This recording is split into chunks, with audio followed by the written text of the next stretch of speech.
Hola, muy buenas noches a todos nuestros asistentes que se empiezan a conectar a esta sesión. Agradecemos su asistencia por parte de Universidad Levet. Bien, el día de hoy está con nosotros el doctor Héctor Ferral. El doctor Ferral es radiólogo intervencionista, es profesor de radiología de la Universidad Estatal de Luisiana en Nueva Orleans, además de que cuenta con vasta experiencia en los procedimientos vasculares. El día de hoy nos va a presentar el tema aplicaciones del CO2 en procedimientos endovasculares. Las indicaciones para la sesión son las siguientes. Deberán mantener su cámara y su micrófono apagados durante la sesión para evitar interrupciones.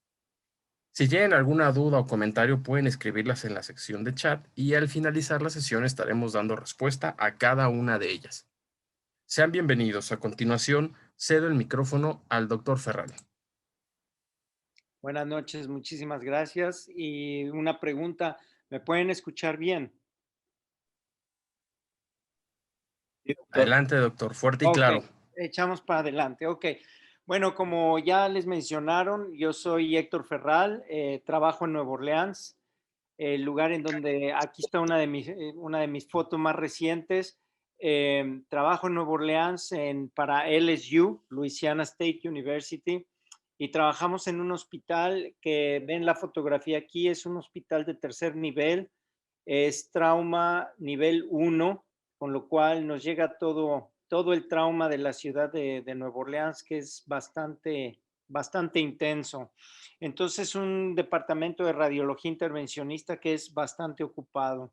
Este es el lugar en donde actualmente estoy trabajando. Tenemos una residencia completa con residentes ya dedicados a intervencionismo y damos clases también a los estudiantes de la Escuela de Medicina. Es un programa bastante interesante. El tópico de hoy es las aplicaciones del CO2 en radiología intervencionista. Yo tengo experiencia desde 1995, 1996 utilizando CO2. He utilizado el CO2 en muchas de sus formas y hoy sí quiero hablar al respecto del sistema del Commander. El sistema del Commander, de hecho, es un diseño de un amigo mío que vive aquí en Nueva Orleans y es hasta el momento actual yo creo que es el sistema de liberación de CO2 más efectivo y más seguro que existe.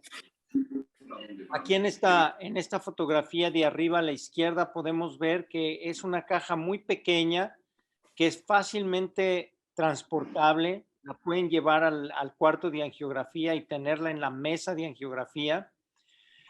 La cajita tiene pues tiene esta, es la bomba del CO2 que contiene aproximadamente 10,000 litros de CO2, con lo cual cada una de estas ampolletas puede servir para bastantes procedimientos. La conexión es lo más importante. Este tiene una conexión, esta parte se conecta a la cajita.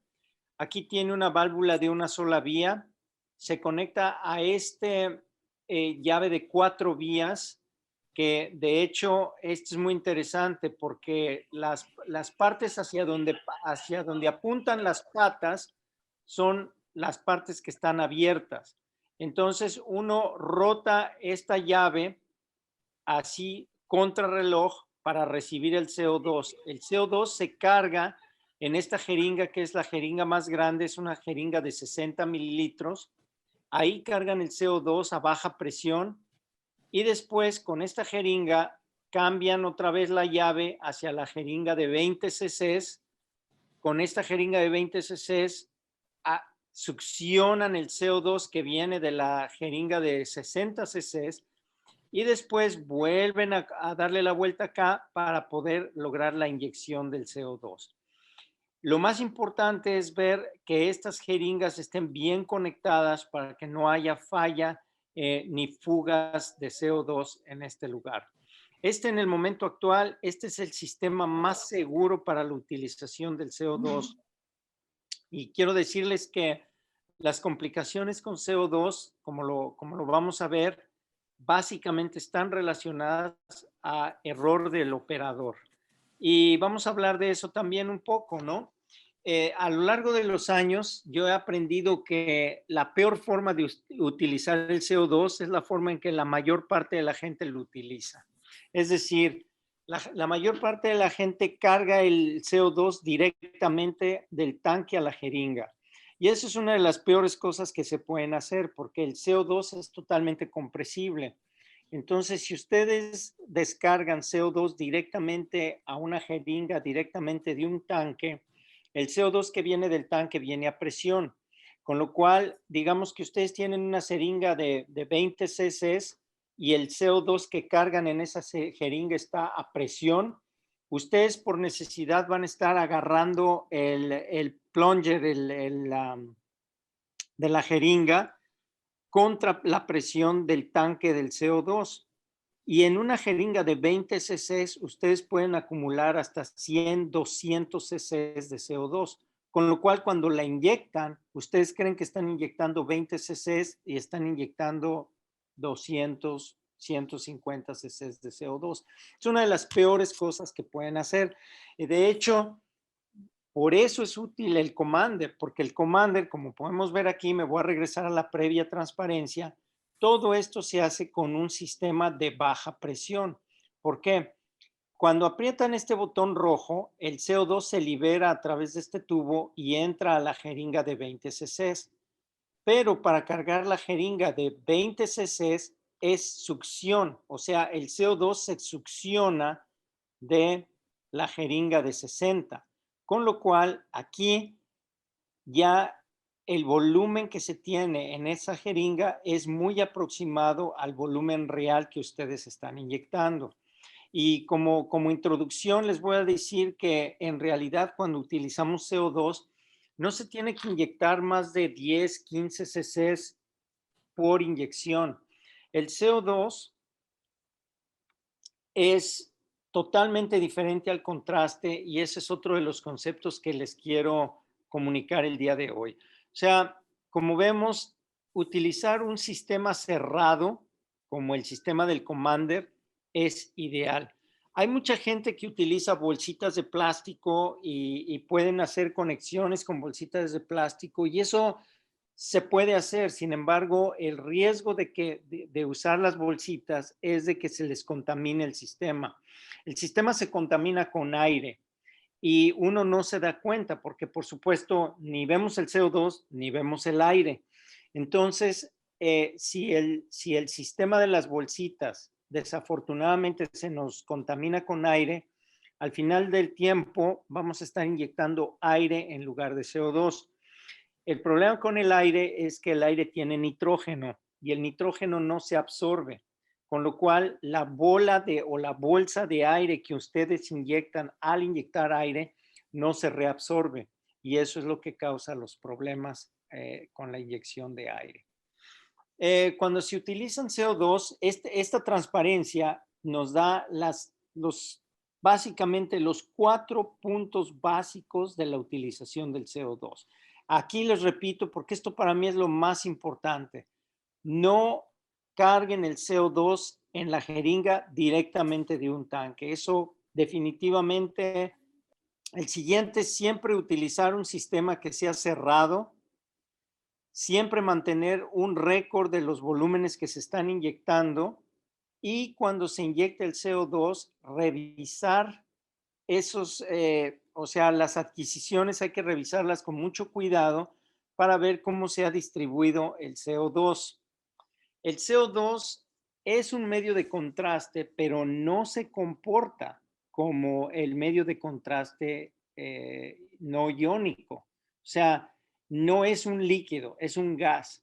Y el CO2, de hecho, desplaza la sangre, no se mezcla con la sangre. Estos son conceptos que son muy importantes, porque al momento de inyectar el CO2, nosotros estamos acostumbrados de inyectar el contraste lo más fuerte posible.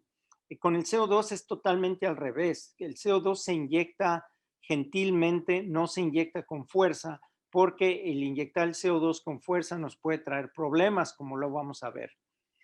Contrario al contraste, la mejor forma de inyectar CO2 es a través de un catéter de orificio único, no a través de catéter con muchos agujeros. Entonces, estos son conceptos que parecen extraños, pero esos son conceptos básicos del CO2. O sea, nosotros inyectamos el CO2 a través de un catéter de orificio único. Una cosa que es muy importante es que el CO2 es tan fácil de inyectar que se puede inyectar a través de microcatéteres o yelcos de muy pequeño calibre.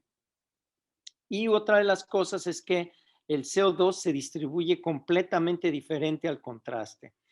Ustedes cuando inyecten, cuando empiecen a trabajar con CO2, se van a dar cuenta de qué es lo que pasa porque el CO2 se distribuye de una forma que el contraste no se va a distribuir. Y vamos a ver algunas cosas de esto.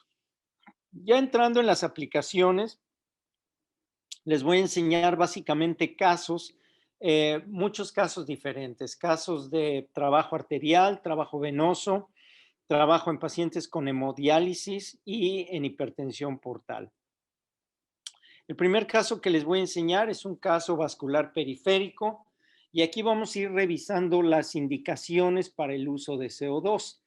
Este paciente era un paciente de 85 años con insuficiencia renal crónica, todavía no en diálisis.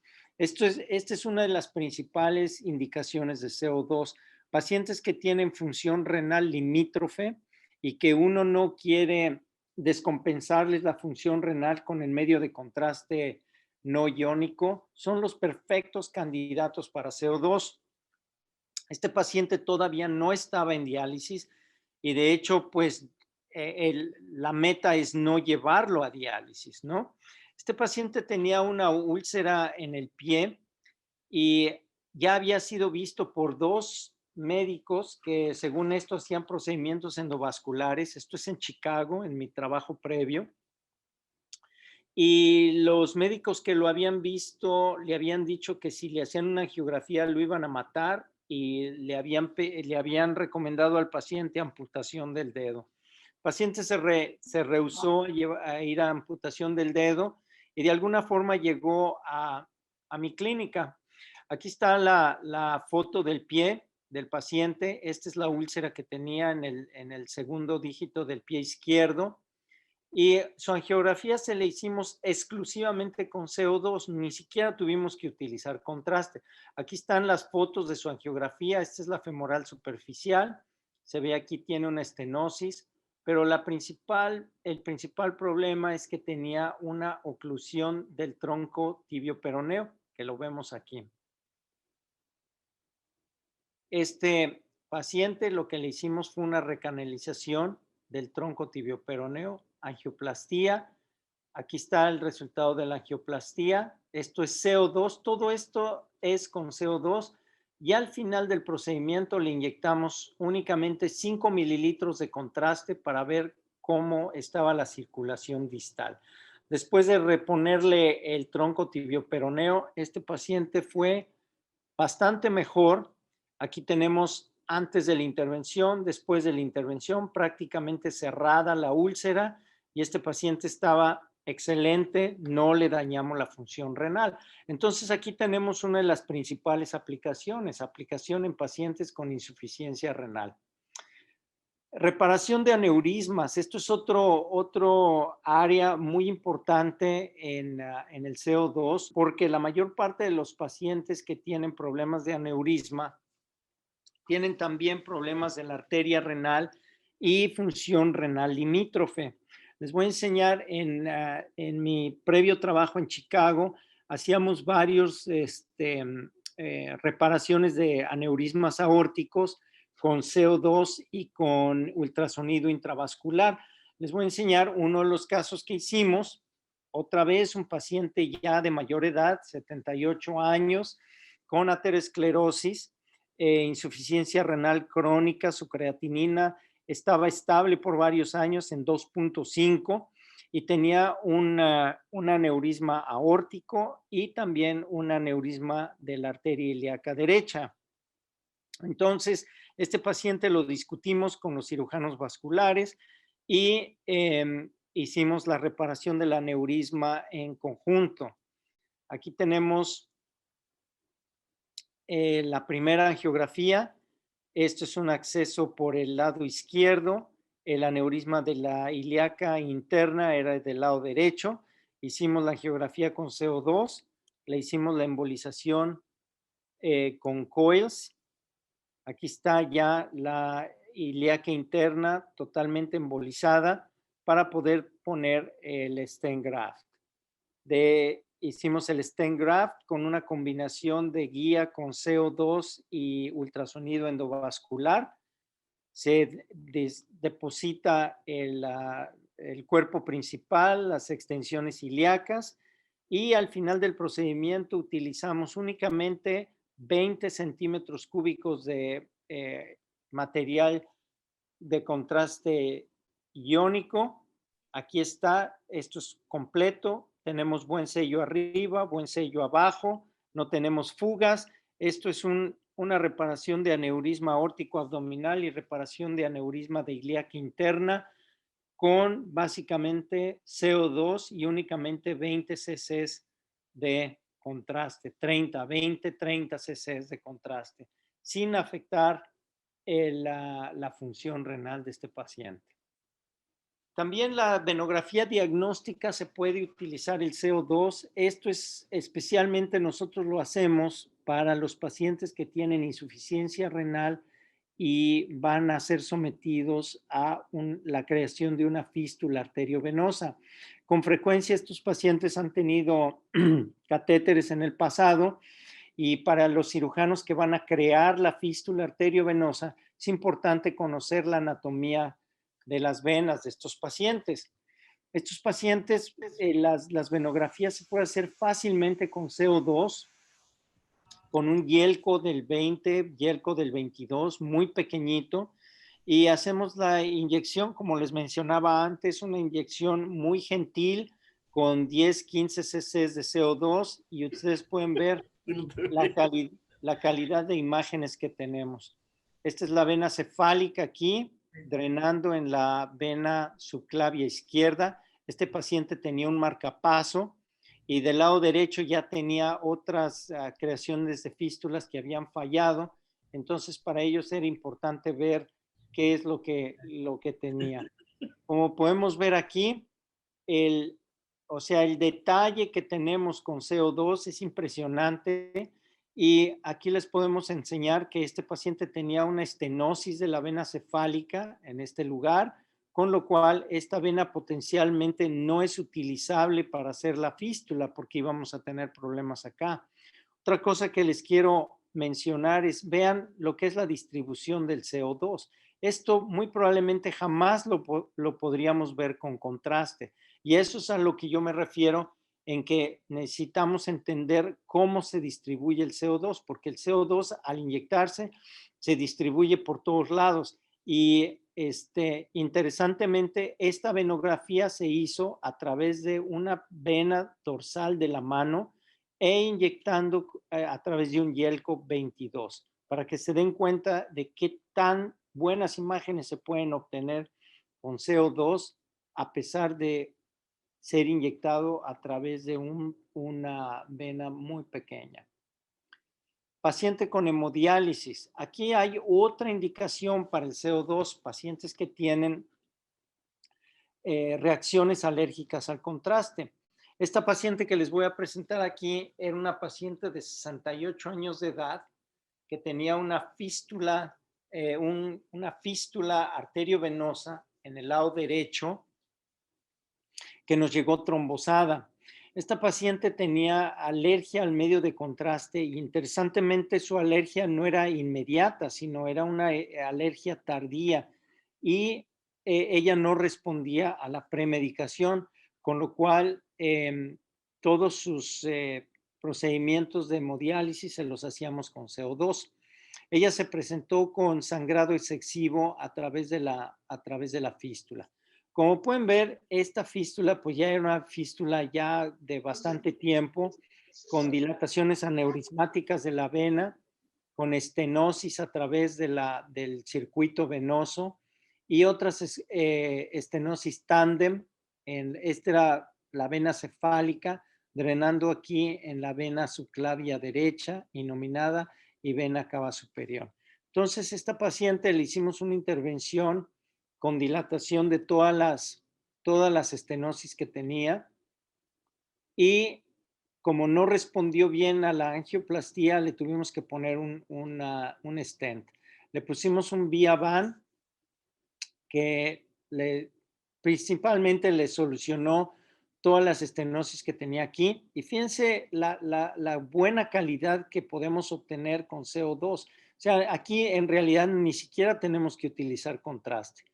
Aquí tenía otra estenosis que era probablemente la estenosis crítica que tenía en el sistema, y nunca pudimos entrar por aquí en forma retrógrada hacia acá para poderlo componer, con lo cual entramos por el otro lado a través de la vena femoral, abrimos hacia acá y queda totalmente reparada la fístula arteriovenosa sin tener que utilizar medio de contraste. Esta es una foto histórica de el instituto en Zúrich, en donde trabajaba Andreas Grunzig. Aquí tenemos la foto de Andreas Grunzig, el padre de la angioplastía. Charles Dotter, el primer intervencionismo, pionero del intervencionismo. Kurt Amplatz. Esta es una foto histórica muy famosa en el instituto en Zúrich de los primeros intervencionistas. La quería compartir con ustedes.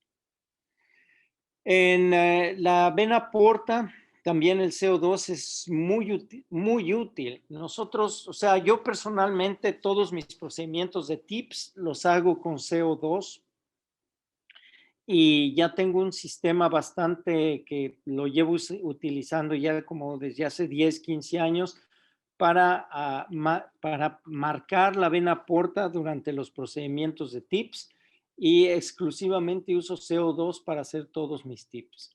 Como nosotros sabemos, el TIPS, la parte más difícil de este procedimiento es el acceso a la vena porta.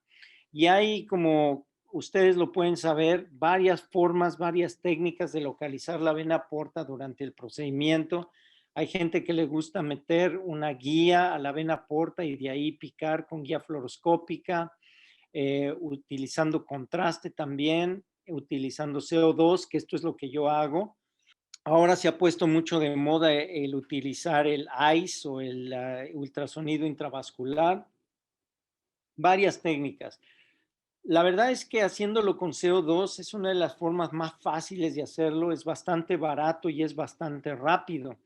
Yo lo hago, hago 2 proyecciones en anteroposterior y en obliqua izquierda, y hago la inyección con el catéter en cuña. Pongo el catéter en cuña o un catéter de balón. Nuevamente les insisto, inyectar gentilmente 15 a 20 cc del CO2. Y aquí hay que ser muy cuidadosos, sobre todo en pacientes con ascitis, porque podemos romper la cápsula hepática. Les voy a enseñar un caso de ruptura de cápsula hepática con inyección de CO2, que puede ser una complicación fatal. Entonces, aquí nuevamente les insisto, las complicaciones con CO2 básicamente son relacionadas a un error del operador y no que el CO2 sea un material peligroso. Fíjense qué buenas imágenes podemos obtener con la inyección en cuña. Aquí está el catéter. Este catéter está en la vena hepática hasta la parte más lejana de la arteria hepática. Una inyección gentil de CO2 nos demuestra la vena porta en una forma bastante clara, y nosotros podemos ver, marcar la vena porta y dirigir nuestra punción hacia el área de la vena porta. Muchas veces el CO2 se queda flotando dentro de la vena porta y permanece ahí, y es de hecho mucho más fácil entrar a la porta si en el CO2, la burbuja de CO2 se queda en la vena porta, como lo marcamos aquí en esta radiografía. Una vez que ya sabemos dónde está la vena porta, podemos hacer la punción Aquí está una fotografía donde ya hemos entrado a la vena porta y fácilmente se puede hacer un TIPS. Aunque no me lo crean, esto es CO2, esto no es contraste. Y después de establecer el tracto hacia la porta, colocamos el stent y al final podemos hacer un TIPS básicamente utilizando exclusivamente CO2. Aquí hay otro caso. Este es un paciente que tenía insuficiencia renal, pero todavía no estaba en diálisis y decidimos hacerle todos sus tips completamente con CO2. Aquí está nuevamente, entramos, vemos la vena hepática que estamos utilizando para acceso, la inyección en cuña, vemos una pequeña rama de la vena porta. Esto es suficiente guía para hacer la punción, entrar a la vena porta, dilatar nuestro canal, ponemos el stent y el TIPS está completo. Si en algún punto del procedimiento se necesita utilizar contraste, se puede utilizar contraste diluido y podemos utilizar 5 o 10 heces de contraste que realmente no van a afectar la función renal y completar un TIPS básicamente con CO2. Parte de nuestra práctica también es la recanalización de oclusión de venas mesentéricas. Y aquí el CO2 también es súper útil. Fíjense, en este caso que les presento, un paciente joven que tenía una coagulopatía.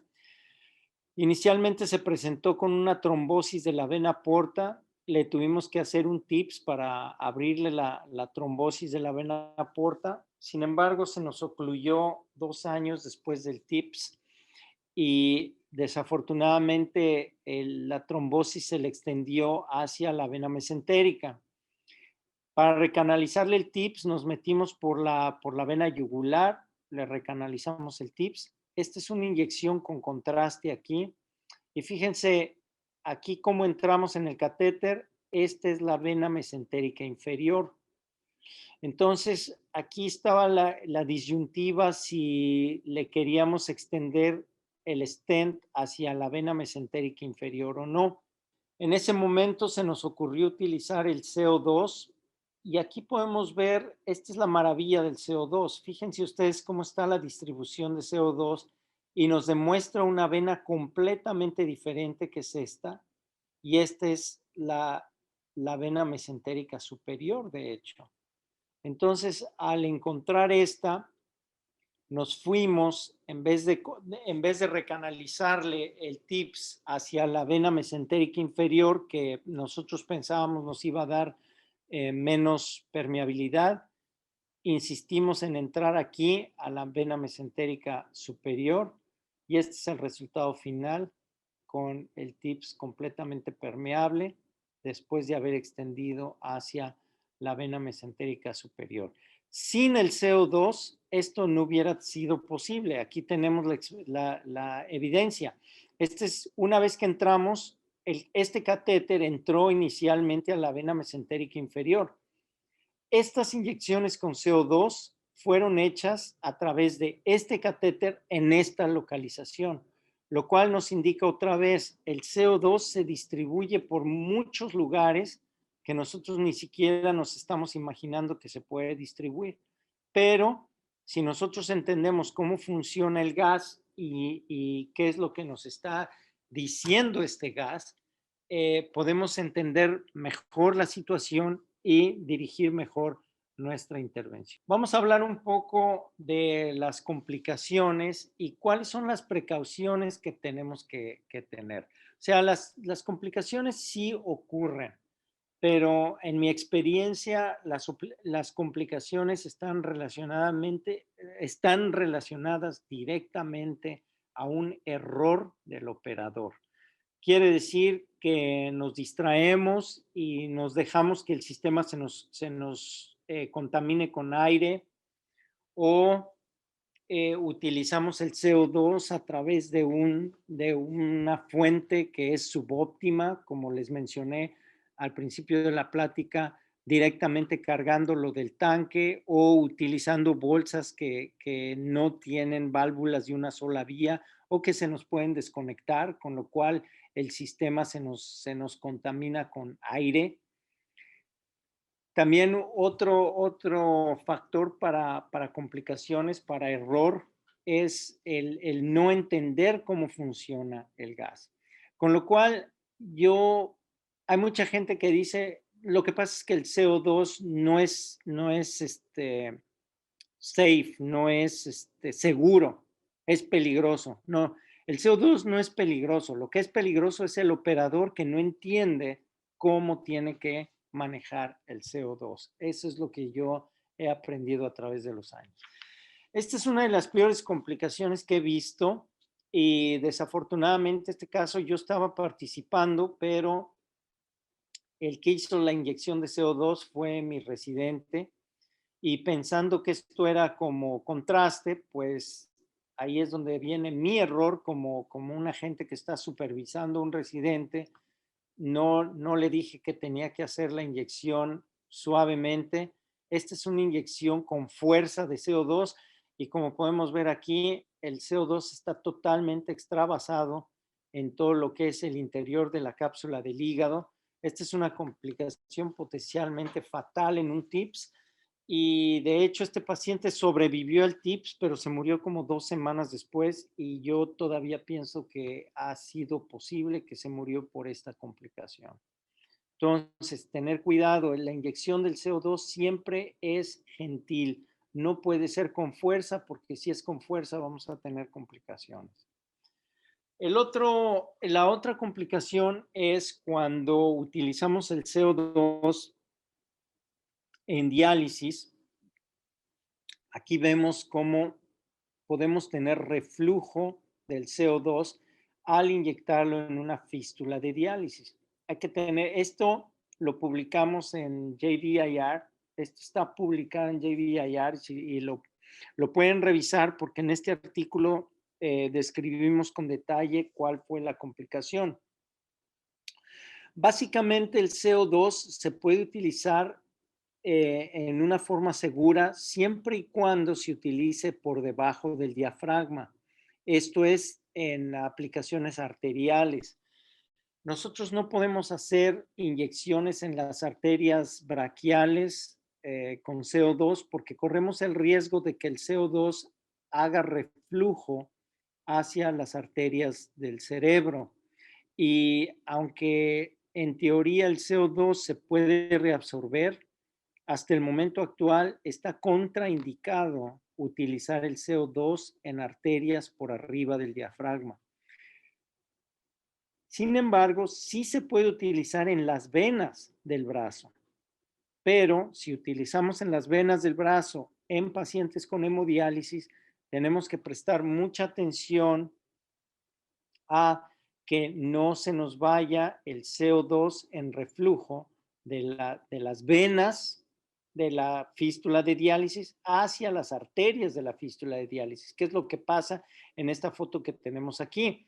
Esta es la vena de salida de la arteria del graft de diálisis y aquí estamos viendo la anastomosis arterial y cómo el CO2 se nos refluye hacia la arteria braquial. Aquí tenemos otra imagen donde el CO2 va refluyendo hacia la arteria braquial. Es una potencial complicación y hay que tener mucho cuidado. Entonces, aquí sí les enfatizo, el CO2 no se puede utilizar en arterias por arriba del diafragma. Venas sí se puede, arterias no se puede. Mis comentarios finales, el CO2, yo llevo trabajando casi 25 años con CO2. Para mí ha sido un medio de contraste fenomenal. Yo pasé por todas las fases, por las fases de las bolsitas, por la fase de directamente desde el tanque y en el momento actual yo utilizo prácticamente exclusivamente el Commander, el sistema de de liberación de CO2 que les enseñé al principio. Es hasta el momento actual, es desde mi punto de vista, el sistema más efectivo, práctico y seguro para utilizar el CO2. Yo considero el CO2 para mí es un expansor de mi práctica porque lo puedo utilizar en pacientes que tienen alergia severa al contraste, pacientes que tienen función renal limítrofe, pacientes que tienen sobrecarga de líquidos. El CO2 es muy útil en todos estos pacientes y como vimos, las aplicaciones son múltiples. Lo podemos utilizar en práctica vascular periférica, reparación de aneurismas, venografía, hemodiálisis, hipertensión portal. Y, o sea, para mí el CO2 ha expandido mi práctica, de hecho, en intervencionismo. Aquí insisto, la técnica cuidadosa es imperativa. Uno tiene que tener mucho cuidado de cómo lo está utilizando porque sí puede haber complicaciones y definitivo que las complicaciones están relacionadas a un error en la técnica. El uso de un sistema de baja presión como el Commander es para mí muy importante. Si van a meterse a utilizar CO2, creo que tienen que utilizarlo lo más que puedan. O sea, incluso si hay casos en los cuales no creen que se debe utilizar el CO2, úsenlo. Úsenlo para que se familiaricen con él, para que entiendan cómo funciona y, y, y para que cuando realmente lo necesiten hacer, sepan cómo usarlo y no tengan problemas.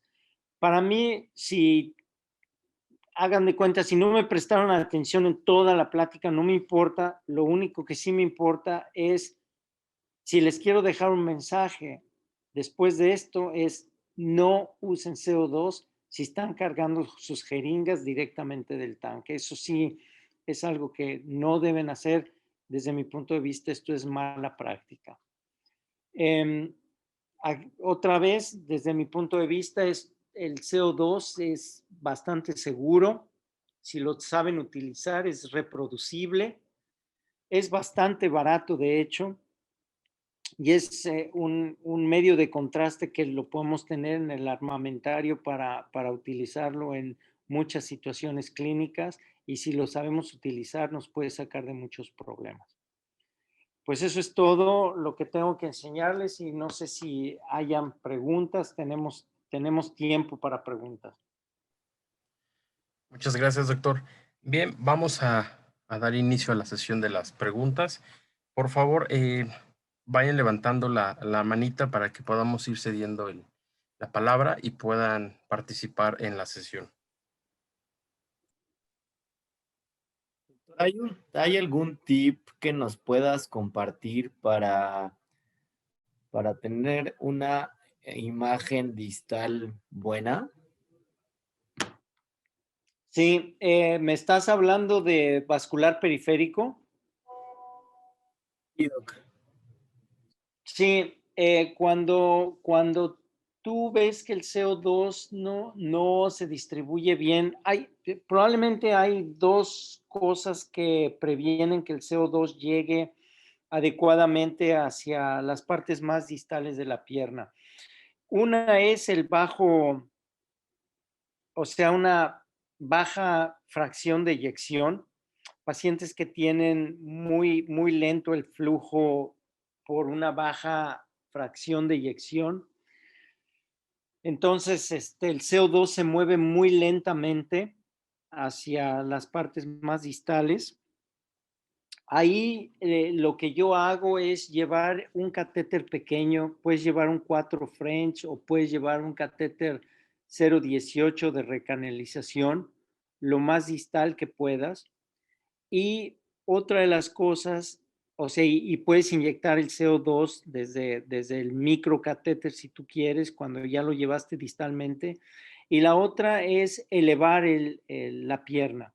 O sea, si tú elevas la pierna poniendo, no sé, como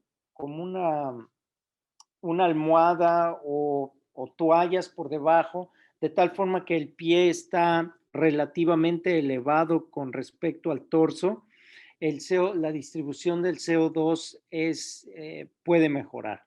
Ahora, hay algunas veces que no importa lo que hagas, el CO2 no va a llegar hacia las partes distales. En esas situaciones lo que yo hago es completar la angiografía, digamos, hasta donde viene la trifurcación, y completamos la angiografía con contraste muy diluido. O sea, tú puedes hacer una angiografía completa de miembros inferiores con CO2, la mayor parte, y utilizando unos 10, 15 cc de contraste. Porque el contraste lo puedes diluir bastante y todavía vas a tener buenas imágenes distales. Gracias, doctor. Bien, tenemos a Gustavo. Por favor, adelante con tu pregunta. Puedes activar tu micrófono. Buenas noches. La pregunta, bueno, son dos preguntas.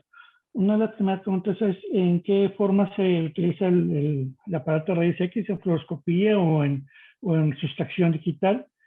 Y la segunda pregunta sería ¿qué tanto tiempo, o sea, qué tanto podemos administrar de CO2 en un paciente? Ok, buenísima pregunta. La primera respuesta es todo lo hago con sustracción digital. O sea, la aplicación es todo con sustracción digital. Y el límite de inyección de CO2, y esto es totalmente arbitrario, y por eso al principio les decía que hay que mantener un récord de lo que estamos inyectando. En general se recomienda que no inyectes más de 200 mililitros de CO2 en un espacio de 5 minutos. O sea, y en este aspecto, en realidad no es tan difícil llegar a eso, porque si tú inyectas, ¿qué te diré? 20, 30 cc de CO2 y empiezas a revisar tu sustracción digital, para cuando terminaste de revisar tu sustracción digital, ese CO2 que inyectaste ya se reabsorbió. Se reabsorbe muy rápidamente.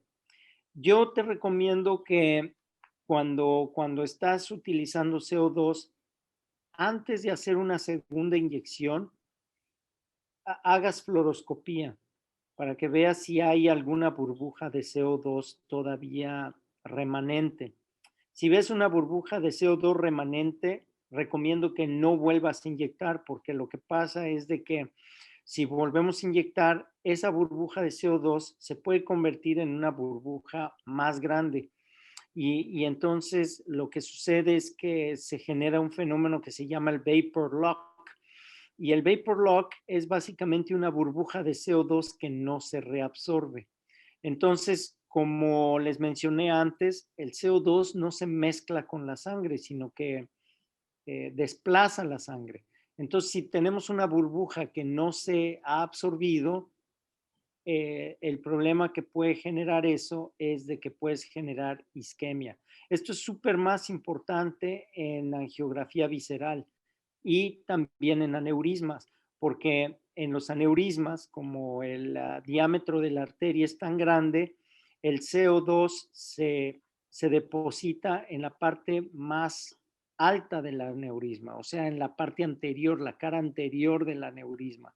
Entonces, cuando estamos trabajando con aneurismas, tenemos que ser incluso mucho más cuidadosos para que no generemos isquemia intestinal, porque todas las arterias intestinales, pues, como ustedes saben, el, el origen de las arterias intestinales es en la cara anterior de la aorta. Entonces, si nosotros dejamos una burbuja de CO2 en la cara anterior de la aorta, nos puede ocluir el tronco celíaco, nos puede ocluir la mesentérica superior. Entonces, antes de hacer una segunda inyección, vale la pena hacer fluoroscopia y ver que no tengamos una burbuja que no se ha reabsorbido. Si tenemos una burbuja que no se ha reabsorbido en un aneurisma, lo que podemos hacer es al paciente gentilmente darle vueltas para que esa burbuja de CO2 se movilice. Ok, precisamente van a hacer a otras las preguntas. Entonces, en el caso de los aneurismas, pues va a ser hay que ser muy meticulosos, muy cuidadosos en el usar el CO2. Si son aneurismas muy Totalmente. grandes, digamos unos 6 o 7 o hasta 10 eh, eh, centímetros de diámetro, pues entonces, ¿qué tanto se podría utilizar? Y obviamente también la pregunta sería también, el tiempo en que administrar el CO2 en un aneurisma sería mucho más lento. O, o en qué tiempo podría aplicarse Sí, el CO2 en un aneurisma. definitivamente, ¿Sí? definitivamente es mucho más lento y nuevamente insisto en el concepto del volumen de CO2 a inyectar. O sea, realmente el volumen no tiene que ser un volumen muy alto.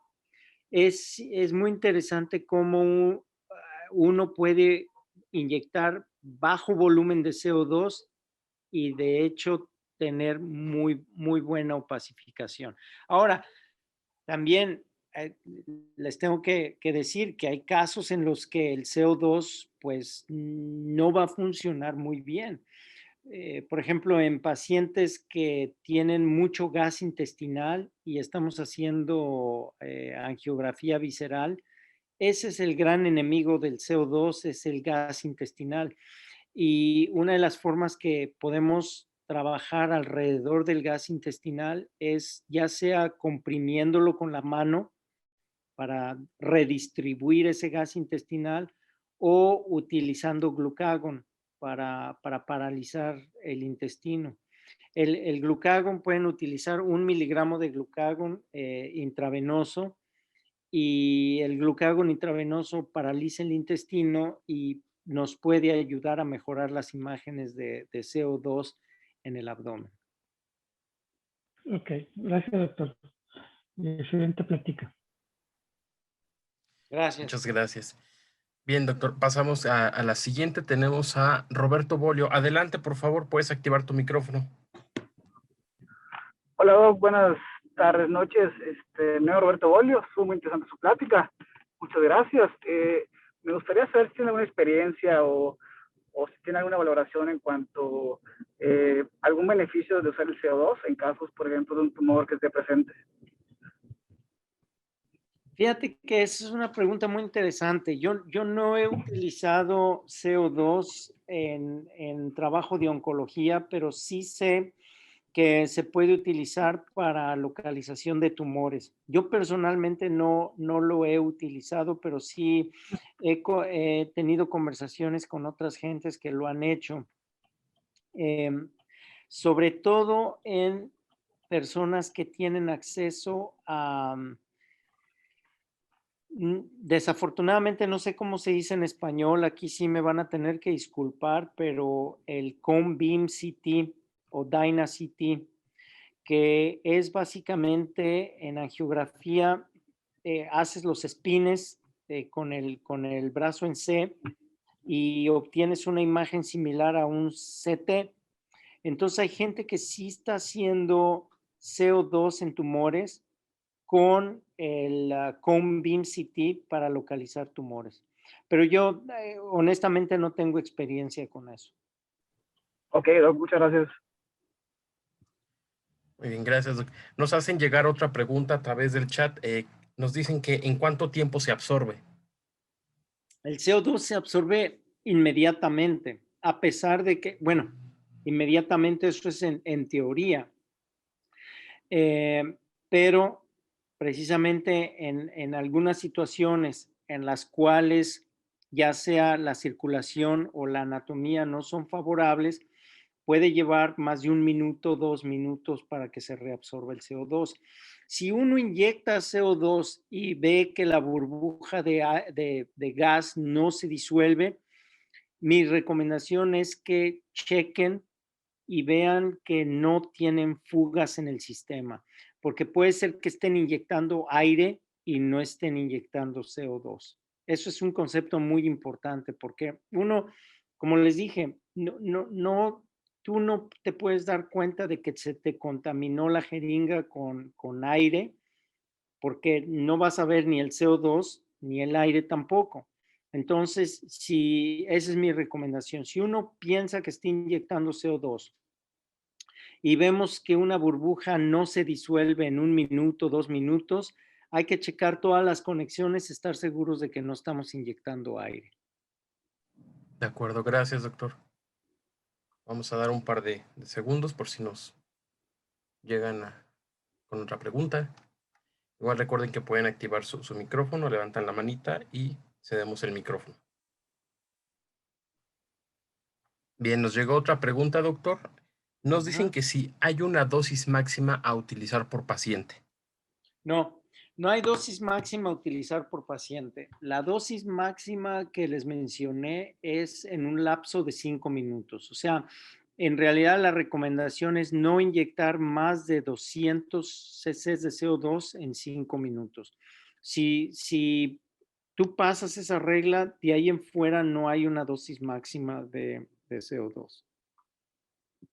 Vale la pena que si están haciendo procedimientos con CO2 en el cuarto de angiografía o en el cuarto de intervencionismo, monitoricen a sus pacientes con capnografía para que estar seguros de que la capnografía no se nos está yendo los niveles de CO2 muy alto. Pero en general no hay una dosis límite de CO2. Otra vez yo, ¿en algún momento te ha tocado usar el CO2 en alguna sala que tenga el filtro o el software para adquisición del gas o pura sustracción? No, de hecho, hay máquinas o sea, hay un software para utilizar CO2 en el cuarto de angiografía. No es indispensable tener el software, pero te ayuda mucho, porque el software que tienen eso se lo tienes que preguntar a los ingenieros o la persona que te lleva a tu cuarto de angiografía. Porque, por ejemplo, Siemens, Philips, Toshiba, todas las máquinas de angiografía tienen su software para CO2. Y el software de CO2, básicamente tienes dos cosas que son importantes. Que una de esas es en tus adquisiciones de digital, angiografía digital, los cuadros por segundo se incrementan a 6 a 8 cuadros por segundo. O sea, tú metes el programa de CO2 y tu sustracción digital automáticamente te va a dar entre 6 a 8 cuadros por segundo.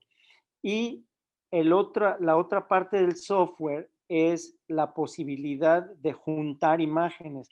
Lo que le llamamos aquí es de stacking, porque muchas veces el CO2 se mueve como una burbuja. Pero si tú juntas todas esas burbujas en el stacking, al final vas a tener una sola imagen que te va a enseñar la estructura completa. Yo básicamente utilizo mi CO2, en lo que más lo utilizo yo es para hacer los tips. Y para hacer los tips, yo en realidad ni siquiera uso el software para CO2, yo uso simplemente la sustracción digital, pero el software para CO2 es mucho más útil para el trabajo vascular periférico. De Gracias. acuerdo. Hola, ¿Tenemos doctor. otra Perdón. pregunta más? Luis Arzola, de cirugía vascular, doctor. He notado que en algunos casos de isquemia crítica que pasamos con CO2, el paciente sedado, y cuando administramos el CO2, luego presentan mucho dolor y se mueven fácilmente. ¿Hay alguna sugerencia para esto, doctor? Sí, aquí puedes utilizar un vasodilatador. Yo todavía no he entendido muy bien por qué pasa eso con el CO2, pero pienso que es por una isquemia transitoria. O sea, como te digo, si tú inyectas el CO2, automáticamente la burbuja se te va a ir hacia el origen del tronco celíaco, de la mesentérica superior, y esa burbuja se te puede quedar ahí unos 15, 20 segundos y es suficiente para que los pacientes tengan un dolor abdominal que es bastante pronunciado. En esos casos yo doy vasodilatador y hago las inyecciones, o sea, desafortunadamente te tardas más durante el procedimiento, pero hacer las inyecciones con menor volumen y un poquito más espaciadas. Definitivamente, si el paciente tiene dolor abdominal después de la inyección de CO2, hay que espaciar las inyecciones. Gracias. Gracias, doctor. Vamos a continuar. Tenemos otra pregunta igual. Nos dicen que si en pacientes con enfermedad obstructiva pulmonar cambia. No, no cambia. Aquí es importante hacer lo que mencionaba previamente de estar evaluando estos pacientes con capnografía. O sea, el récord de oxígeno no es suficiente en estos pacientes. Sí hay que llevar un récord de la capnografía. No sé si ustedes cuando hacen sedación consciente monitorizan a sus pacientes tanto con niveles de oxígeno como con niveles de CO2. Entonces, si no lo hacen, en pacientes en que ustedes van a utilizar el CO2 en angiografía, sí les recomiendo que hagan el récord o ¿cómo les diré? Estar revisando la capnografía en estos pacientes para que el CO2 durante el procedimiento no se les vaya muy alto. Bien, gracias, doctor. Bien, Gabriel Cimental, adelante, puedes activar tu micrófono. Hola, ¿qué tal? Muy buenas noches. Soy Gabriel Cimental, adscrito de radiología intervencionista. Tengo una duda, doctor.